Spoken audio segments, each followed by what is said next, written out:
with their bottom lane focus last time around, they still were able to effectively snowball. Here's a good blind pick, though, for Palafox, nabbing the Syndra here, because the Syndra does have, you know, the slight lane advantage versus any of the other blind picks here for Jensen, if they actually do want to go with the mid lane in the first 3 picks. And this has been a trend. I've been talking to some of the coaches where they have actually pushed up their mid lane picks to first phase and dropped down their bottom lane picks, because there's so much moving around in the bottom lanes with the 11.4 changes, and a lot of the bottom lane players are not confident in blind picking any of the matchups anymore. I would say maybe save for like MF, they all feel like they have something that's a little bit risky as far as being countered either by team or by lane matchup. And so there we do have another one of the mid lane picks. That is Azir we're looking for Jensen.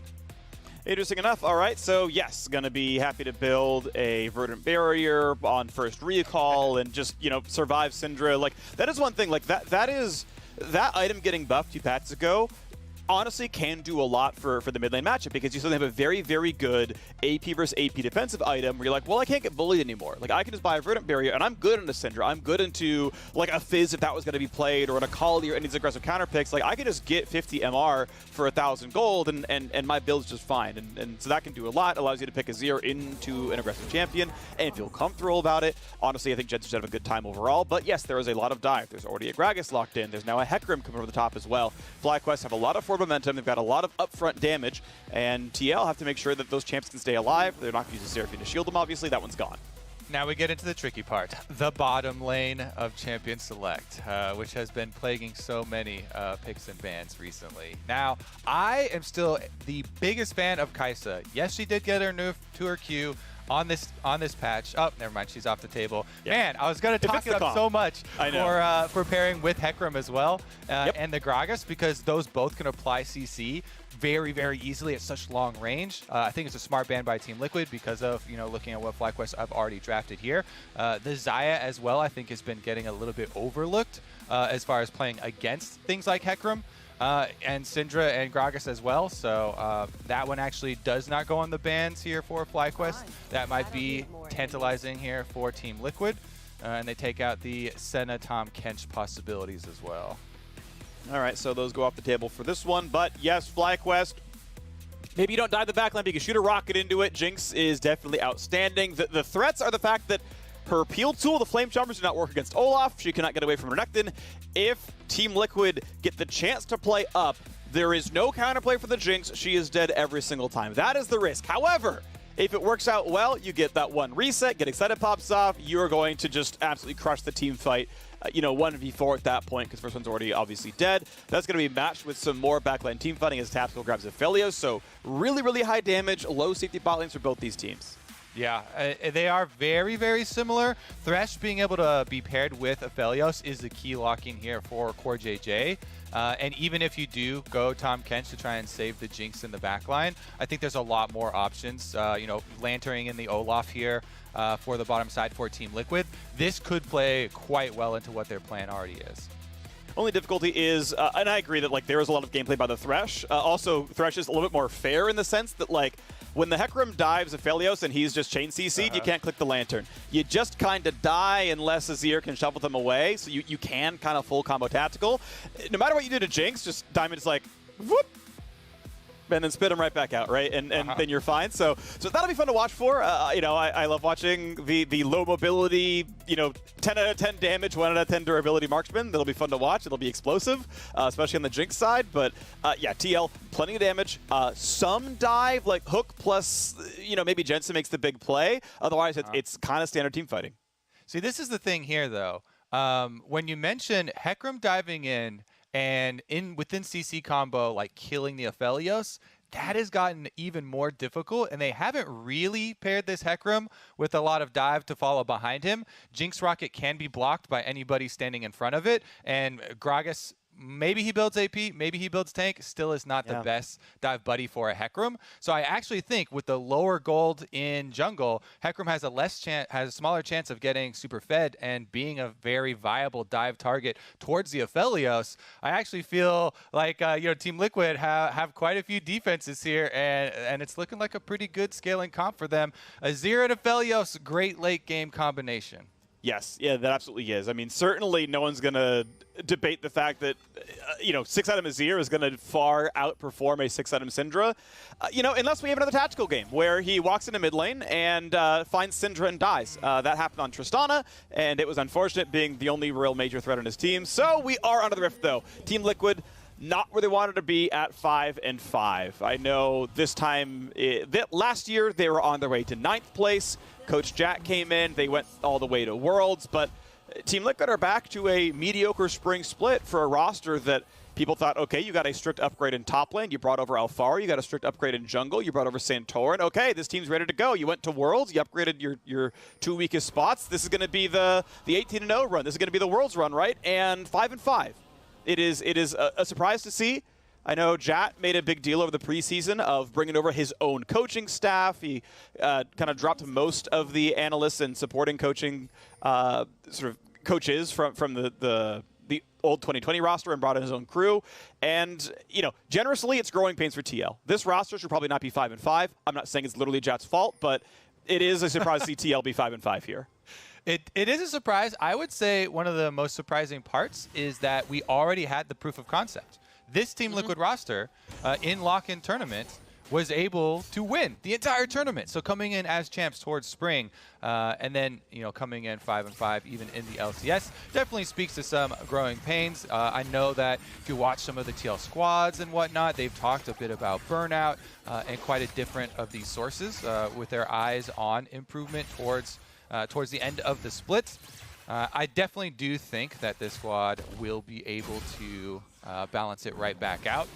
Let's take a look at some of these matchups here, though. Alphari with the Renekton, one of the early picks there. I like that Team Liquid have kept with this strategy of keeping him on strong lane matchup so he can push in. He's actually done a very good job of roaming down to mid as well.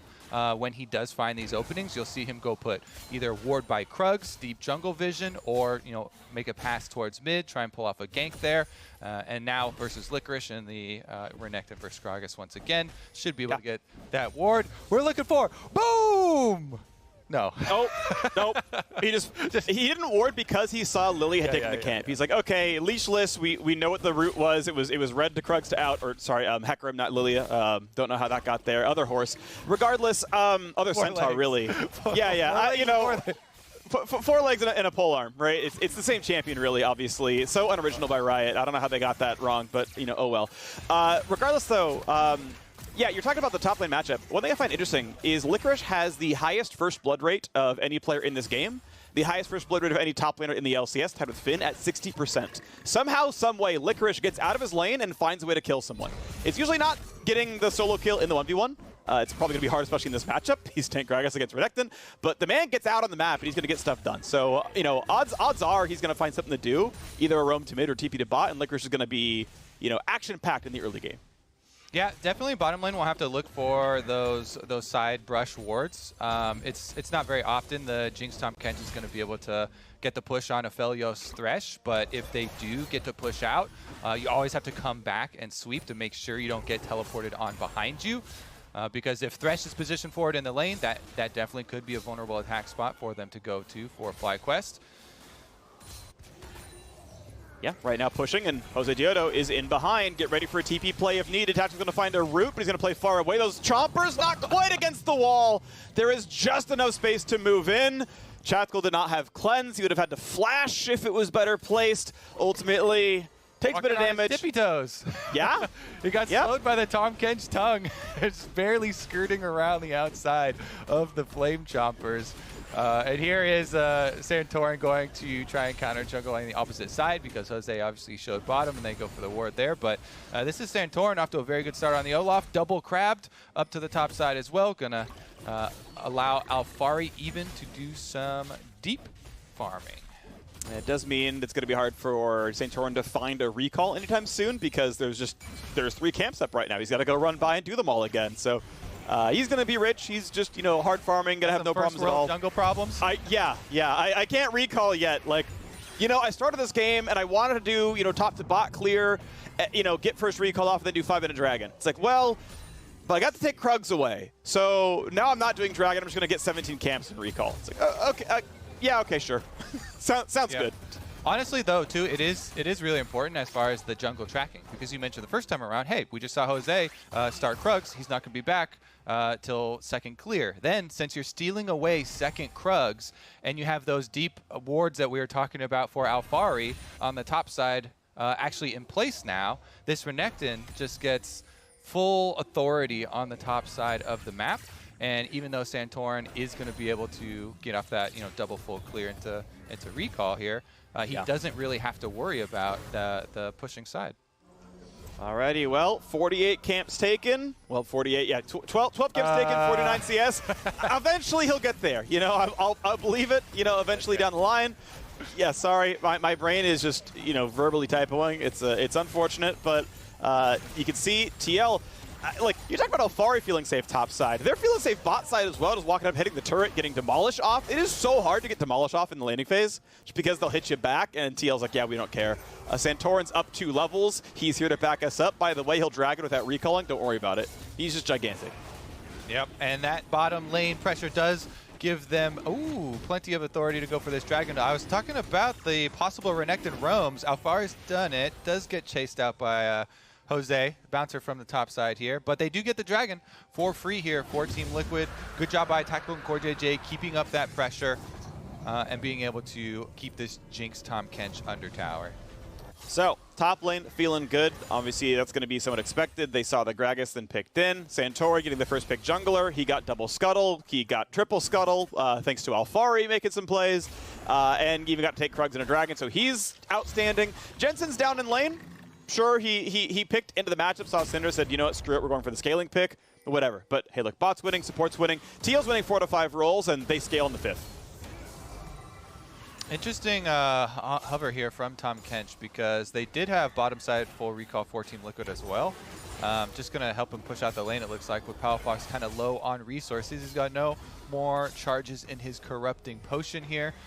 Should be able to get back now very easily and reset. Keep a decent amount of his CS lead. So anytime you do get a little bit of extra comfort to push out like that, it's definitely going to help a lot. Bash Brothers up in top side, though. Nobody getting too close to anything scary.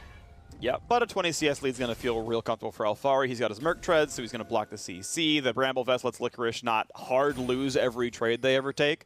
But it's getting rough here. FlyQuest just down 1,000 gold from pure laning and jungle farming. The Dragon, obviously, as we mentioned before, a plate or two has been taken. This top one is just, on the edge of death. Alphari can get it pretty safely. I don't think he's going to really die into this one. We'd seen Explosive Cast burned. That's why he feels safe, by the way, because Licorice Explosive Cast was trying to take the top scuttle, and he would have died if he didn't have that down. Definitely true. Licorice now, though, is going to be able to push out. Santorin's already starting up this Rift Herald since Alphari does have teleport. He'll just pop right back. It should be continued neutral control here for Team Liquid. Some pings from FlyQuest towards bottom side, though, and Palafox does make a half-hearted roam down towards that side. Honestly was looking for a possibility here, but with Alphari teleporting back up to the top side and them still having Licorice's teleport, maybe they can open it up. Here's that deep ward on the brush in the side lane that we were talking about, level 1 for FlyQuest, for a possibility of a deep teleport play. All right, most of the small chickens taken, but the big one goes to Santorin, finds a couple of slows. JoseDeodo could always ult or Ghost we needed to, but honestly, Santorin a bit low on mana, not going to make that chase happen. So, going to play safe. Blue handed over to Jensen pretty easily a little while back. He's fine to keep the wave clear going. Health bar at only 70%. Rush the Mercury Treads, of course, getting the stun resistance pretty valuable against Syndra, so she can't set up Hecarim as well. May actually skip Verdant Barrier as a result of that. Would maybe be a bit too much MR otherwise, but either way, again, 7 CS difference, fine for a scaling mid lane pick. Everywhere else still really, really positive for Team Liquid. Yeah, I mean, the only great opening for Jose would probably be towards mid lane. It's hard for them to start stuff on bottom side here with just the Jinx Tahm Kench. We've seen several stalemates as Team Liquid constantly have Santorin hovering as well. They're probably threatening for the possible teleport, though. Again, Licorice does have the advantage. As it goes for the ward kill, gets smited, but they are not willing to go for the rest of that fight right there. Teleport disadvantage top lane is a large reason. Even in mid right now, Palafox just getting his teleport back, so TL cannot make a cross-map play. Even if they would like to, they really can't play aggressively in bot lane because they can have any fight turn into a 3v5. Alphari wants to cut the wave, can't quite do that because Licorice frightens him off, and we knew Hecarim recalled, so yeah, Jose could be there as well. Palafox could be there as well. Sorry, Alphari, you might lose that wave as a result. Yeah, and possibly, Alphari actually going to be croc. Oh! Prize! Big stun, double dash. Yeah, sorry, bud, you're out. The problem with trying to look for a Licorice teleport advantage play from FlyQuest is also that Alphari is pushing wave after wave first, so he keeps on going to farm between towers there, getting a 30-second advantage. And if Licorice teleports away, he sacrifices basically an entire wave, if not more, plus the turret plates that Licorice or Alphari would be able to farm up there. So bottom side just goes over to the Rift Herald, and the constant pressure from Tactical and CoreJJ blowing open this lead for Team Liquid. Santorin going for the more selfish build of a Gourd Drinker himself, as the Herald crashed in the bot lane, knocked down first turret, and the other 3 plates that were needed. Gourd Drinker, of course, could have let him just drain tank in a team fight. Just a little bit ago, we might have seen Jankos go for the Stridebreaker version for mostly chasing down elusive champions, which there's an argument to be made for like chasing down a Jinx or a Syndra and just applying the slow and not letting them kite anymore, but not a problem to go Gourd Drinker by any means, just a point to say that, look, the build can be varied here for the champion. Regardless, yeah, it's just outstanding here. The gold lead is, of course, 2,000 thanks to the extra turret going down. Next dragon is up. That's already being started here by Santorin, and Team Liquid well on their way to a bloodless Dragon Soul here as they just knock down these stone structures. Yep, easy to keep on stacking these neutrals when they have full map control. FlyQuest got to think about how are they actually going to set up Hecarim plus Syndra combo possibilities here to try and take back some map control. Otherwise, it continues to be Team Liquid effortlessly pushing this one ahead.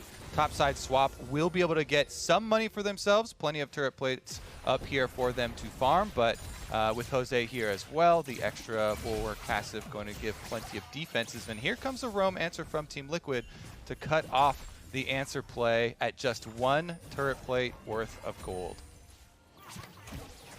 Wow. Well, okay. They've knocked down 1 total turret plate. That is FlyQuest so far, and that's yes. And again, they are losing most of the lanes. They have the less early pressure jungle champion as well, so that can be tough. But Palafox, your 1 winning lane, is going to be the first one to lose a turret plate, as he's not even winning his lane anymore. We're getting Jensen now going to have more gold than the guy, and that's not even counting the 50 global gold he got from bot lane turret dying. So FlyQuest, sadly, no legs to stand on right here. They're just, getting, I don't know, taken apart right now. The bees are just turning into honey. That's not how that works, I know, but they're some way of turning FlyQuest into gold. There's a lot to we lost the plot there.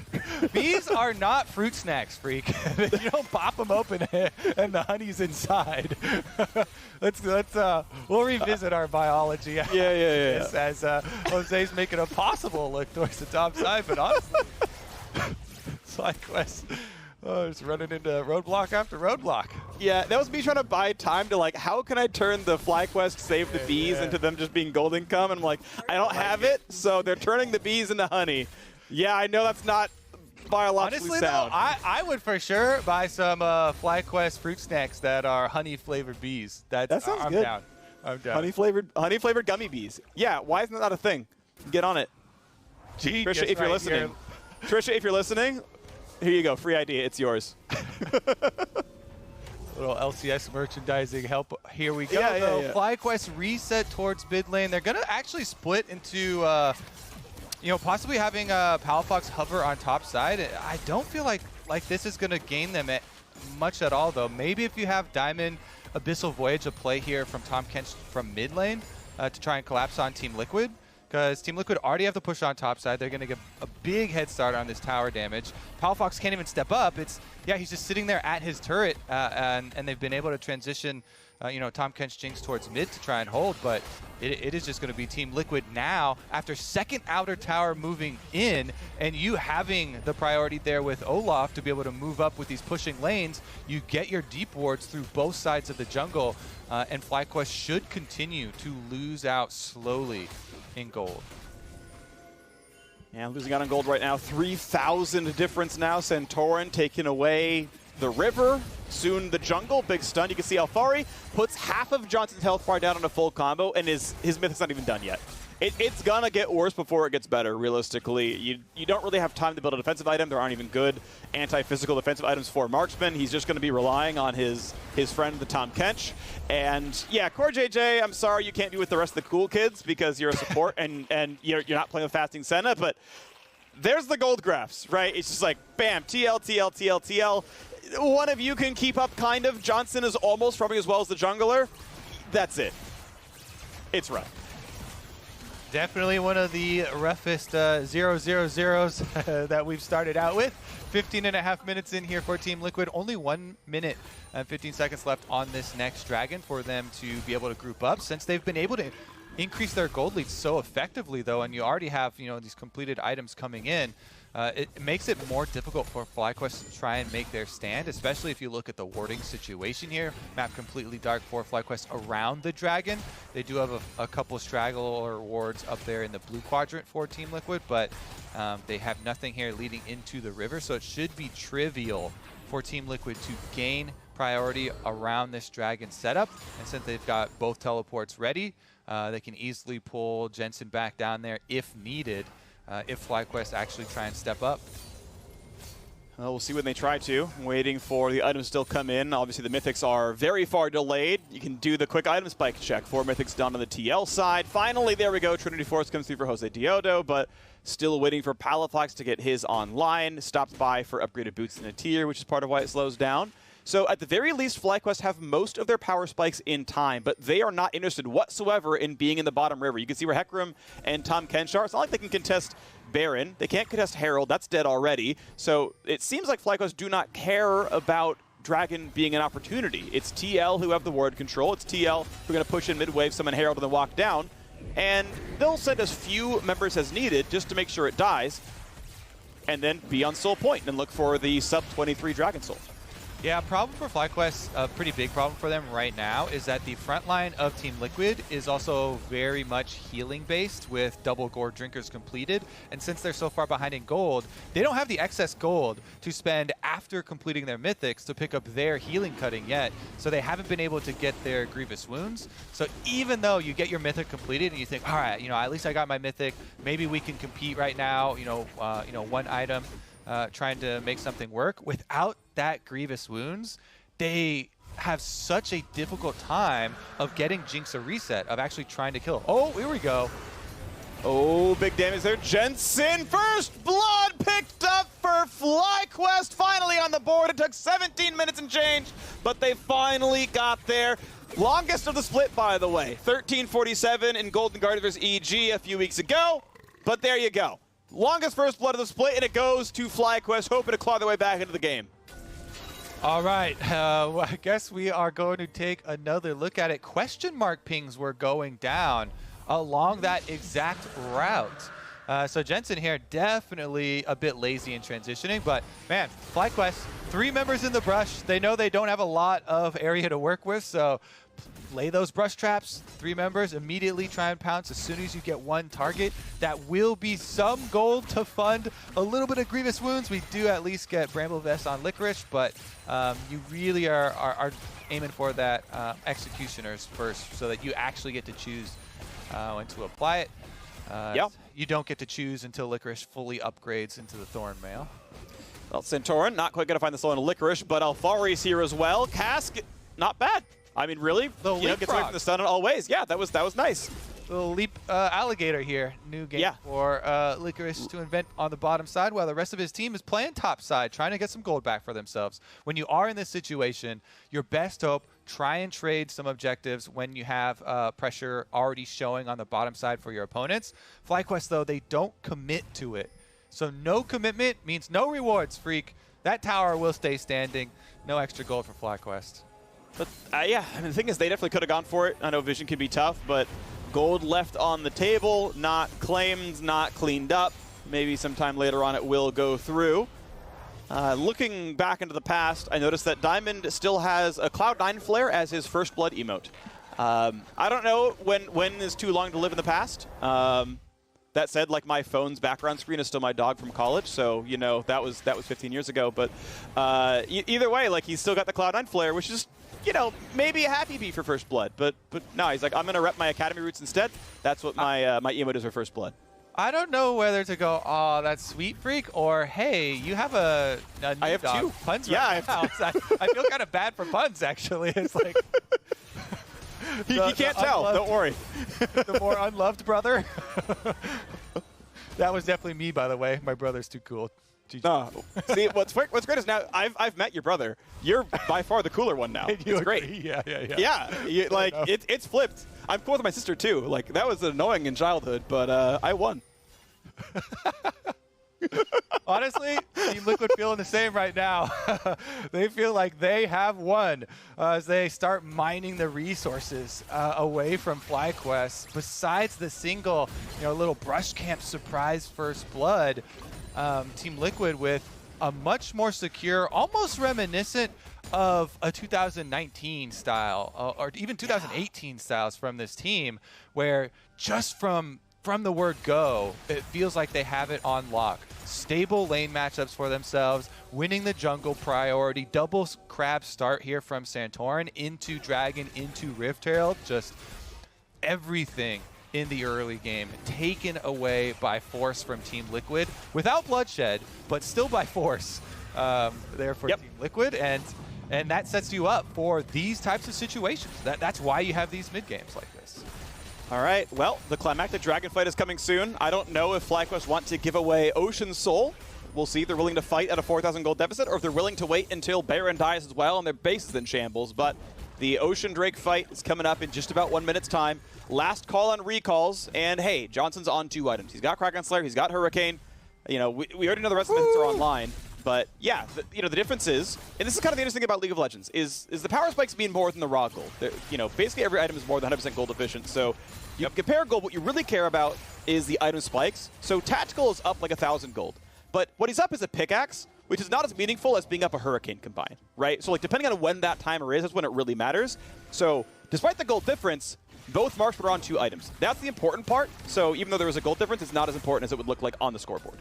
Yep, definitely the little pieces adding some stats, but not huge breakpoints. I would say for FlyQuest, they need to focus on how they're actually going to play the fight and who their reset target is, because that's going to be the main goal, is taking down that priority target so you can get Johnsun the Jinx get excited passive and truly start popping off to try and carry this fight, because otherwise it looks so hard with this setup to try and get back to the Aphelios or the Azir. If CoreJJ just spaces out his positioning for a Lantern here and you have Azir self-peel with the ulti, Team Liquid, time is in their favor. You see top lane, their minion wave is at the tower, getting pushed back now. Alphari pushing mid lane for them, and the rest just trying to waste FlyQuest time. Now that they've got mid lane pushed, Alphari can transition over and they can force the issue.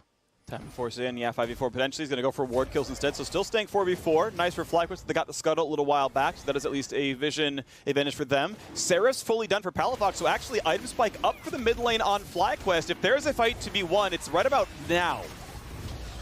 4,000 health. Nice ult comes across, chunks him down to 2/3 each, down to 3,500. Big stun on it. Santorin is getting a bit low. And now to 2,800. Santorin still has Smite. JoseDeodo, the same 2-level lead for the Olaf. Could make it easier for Team Liquid. But the poke's still coming across. Alphari, big damage on a Licorice. That's going to be tough for the Gragas over there. And here comes the Jensen Smite fight going in, and it's picked up by Santorin. Smite, and then the Reckless Swing picks it up. So Ocean Soul is on. It's time for Absurd Region. 100 health a tick. Alphari is still a bit low, gets over the wall, stays alive. JoseDeodo goes in for the dive, gets the kill, a shutdown. 2-0 to FlyQuest so far, but can they win the rest of the fight? Because TL are going to regen back up, and he kills off Licorice. Big damage for Tactical. Diamond might be next up. He's slowed down. JoseDeodo wants the kill. He's not going to find it, but Jensen certainly will. The shuffle back, and that's all that Team Liquid needed. A Bud Light Ace, the Ocean Soul, and a Baron or a base, whichever they want. Oh, Phreak, we waited 22 minutes for that fight, and it definitely delivered. Guess what, though? Ocean Soul plus Baron, that is basically wrapping up this whole game for Team Liquid in one team fight. Oh my goodness, that smite steal so clutch for Santorin. He pops his ultimate on, goes and gets it. Then maybe there's some hope for FlyQuest in the aftermath. If you could try and get a bunch of kills here, maybe they would be able to pick up Baron and actually change the course of the game. But even though Jose ults back in, he finishes off that first kill, they get the kill onto the Renekton. Tactical here stands tall with the Aphelios. Nobody with enough health to go in. Activates red gun Q and chases them all off. Then that opens it up for Jensen to sweep right in. Held his Azir ultimate that entire time for the perfect moment, goes in for the cleanup and makes sure that Team Liquid off that. Not only do they get the Ocean Soul victory in that fight, but also Baron, this has got to mean they're going to accelerate. And you can see the 2-item carries on FlyQuest did decently, right? You had 4,000 damage, 3,200 from the Jinx. It was okay output, but yep, tactical on the winning side just got so much more done. You know, Alphari got a bit more as well. Like that was just a really, really good team fight on the Team Liquid side, and with the Ocean Drake helping him back off, obviously they got the rest of it done on the back side. And now it's Team Liquid just closing it out. 7,000 gold lead. You're never going to catch up in item spikes. You're always going to be pretty much a full completed item ahead on the TL side now. The Ocean's obviously really, really relevant when you've got no damage. Johnsun picks up some Grievous wounds. Great. I mean, that's obviously going to be useful. It's the best choice you could make here, but it's still not going to be really winnable at this point in time. Alphari decides, yeah, I'm not going to take that turret anymore. We'll wait for the wave. And okay, with Tahm Kench showing up, they got a 3v1. They got big damage. Alphari will, in fact, be shut down thanks to a Jink rocket. So it took 4 of them, but they got a kill. They got a little bit of gold in the pockets, but now Licorice goes for a ward, gets flayed back in, finds an Olaf. Olaf's not going to stop him. Down he goes. A nice hook, a nice play. Well done by Team Liquid, and it's time to push in for the base. Just as the only opening here for FlyQuest emerges, a pick off of Alphari. They give one right back, and then it's just top laner for top laner. Front line's traded, and it's still a Baroned up Team Liquid knocking at your door. And that's going to be the first turret falling right in front of the middle inhibitor. Middle inhibitor itself is going to be attacked now as well. No way to defend this one. Alphari will respawn 10 seconds earlier, though he has to walk, and that means Licorice will be in the fight sooner. It means it's just middle inhibitor and then retreating. Top tier 2, very, very low. Bot tier 2 has a wave nearby. They may, in fact, go for this as well. Baron buff still on for 44 seconds, means they should be pretty okay about this one. Core trying for the ward into the hook. Sometimes you get lucky, sometimes they're in a good enough spot they don't give it away. But TL with the last vestiges of the Red Bull Baron, 30 seconds on, actually not going to go for the siege. Gragas has respawned. They don't want to siege 4v5. They'll play it defensively. They'll play it safe. And they'll look to close the game out. Maybe before Elder spawns. We'll see how they play it. Honestly, I kind of want to see tactical buy a stopwatch as well. I really like investing in some of those, kind of luxury items once you're this far ahead. Azir here, Jensen has picked up the stopwatch for the previous siege, just knowing that just off that lead that they have already, all you have to do is stuff these possible, miracle kind of pick-off plays from FlyQuest. If you've all got stopwatches on your big carries, they don't get the kill, Jinx doesn't get excited. There shouldn't be any hope for the comeback for FlyQuest. So like Celador's Blade by stopwatch is my mid-game PSA here. I will say we could probably summarize this entire game though with just that single team fight that we had at Dragon, and and B fruit snacks. About that. Yeah, that's the game right there. And Alphari. All right, he's been found, and he's dead. Oh, okay, it's a big heal, but he's dead. So he tried, he bought some time, but look on the other side of the map. All right, they've been pushing into the base. They knocked down bot tier 2. They're gonna knock down an inhibitor in the bot lane here as well. In total gold earned, yeah, your KDA looks a bit better on the FlyQuest side, and it looks a bit worth for Alphari, but you knock down 2 turrets as a trade for a champion. That is a victory for Team Liquid, easily the case. And they're going to clean up the wave, then head on back. And all right, it's kind of last call for resets. If you're not going to finish a full item or buy control wards, probably don't go back at this point in time, because you want to make sure you can own the river. Don't give up these wards. Like, these wards here are really worth defending. It's so impossible if you lose the river, or if you lose the jungle, to then get the river or the dragon afterwards. And for Team Liquid right now, you just have to avoid anyone getting caught for the next 10 seconds. Still Alphari respawns here. He's got teleport, and once everybody's back and alive, rushing right back to this Elder Dragon. 25 seconds on it. They have plenty of time to walk there from base. FlyQuest, the pressure is on here. You've got so much working against you. You have to win a very, very heavily out-favored fight here versus a much more stacked Team Liquid, but you have to go for it quickly. Elder Dragon is spawning, and you've got supers moving through mid and bottom. Time is not working in your favor. They've got to look for that opening right now. Find this engage. Well, Team Liquid just muscling their way through the ward control. They let FlyQuest take the river, and TL's like, nah, it's cool. It's still ours. No big deal. Big damage there. Diamond at half HP. Flash stun not going to land. Palafox wanted to make the big play, and he couldn't find it. Cask, though, oh, it's not well aimed. It only hits CoreJJ. Licorice tried the position, but he could not find the aim. Now the other half of the team fight, they're going to spit Diamond back out. He's trying to kite away. He will just barely survive. No, he didn't need to flash. You had a locket. You were safe, but regardless, this fight's still not going to go the way of FlyQuest. Team Liquid already mop up 2, and they're ready with the dead inhibitor to get the rest of this one going down. Jensen flashes in, finds his own double kill. It's already 3 members dead. It's JoseDeodo and Palafox running. A great route comes out of tactical. JoseDeodo, just run away. Just, you know, don't let him turn you into glue. It's fine. Just chill out there. Don't worry about it. A sad beat for CoreJJ. I hope that was on purpose just for this game. You know, knowing Core, it probably was. That's going to be game over, though. 10-4 in kills. They were never out of control. TL from Lane Kingdom to Summoner's Rift domination. They will trade 1-for-1 on a Fountain Dive. Deal with it. The game is over. Team Liquid improved to 6-5. Woo-wee. That was a steamroll from Team Liquid. Smiles on their faces after a little bit of a couple rocky games recently for them. This one was smooth as far as the eye can see. Santorin definitely happy about his start. He has double crabs into all neutral objectives picked up for the team. And this one looks like Team Liquid right back on track, Phreak. FlyQuest, though, not a lot of early game planning, honestly, or openings really, you know, attempted from them. So definitely going to be an area for them to look at. Yeah, Team Liquid bouncing back off of a loss they suffered yesterday against TSM, and this is a game where these teams are 2 wins apart in the standings, right? It was 5-5 versus 3-7. These teams did not look 2 games apart. These teams looked worlds apart, honestly. This was TL just being far better. Yes, they had winning top. Yes, they had winning bot lane overall. You know, if with the chance at a support counter pick on the FlyQuest side, they'd already kind of committed to the Jinx comp. They wanted to scale. That was the goal, right? Is, okay, we're going to try to be good everywhere else. Jinx is going to scale. We're going to win team fights, but they couldn't get a handle on the jungle. They ultimately didn't have a control of bot lane either because Thresh just kind of outlanes anyone like Tahm Kench. So it was just, yeah, lanes falling over and Team Liquid having control the entire time. They stacked the early soul, and by the time it was time to team fight, it was too late. The gold was already earned, and TL walked away with it. Well done to them. We'll see how much more they can do tomorrow. On top of that one, FlyQuest, of course, still a lot of work cut out for them to see how much they can improve, but that's going to do it for us for Game 1. We're going to step away, but in return, the Tigers will be catching up with Santorin in the Verizon postgame interview, so don't go anywhere.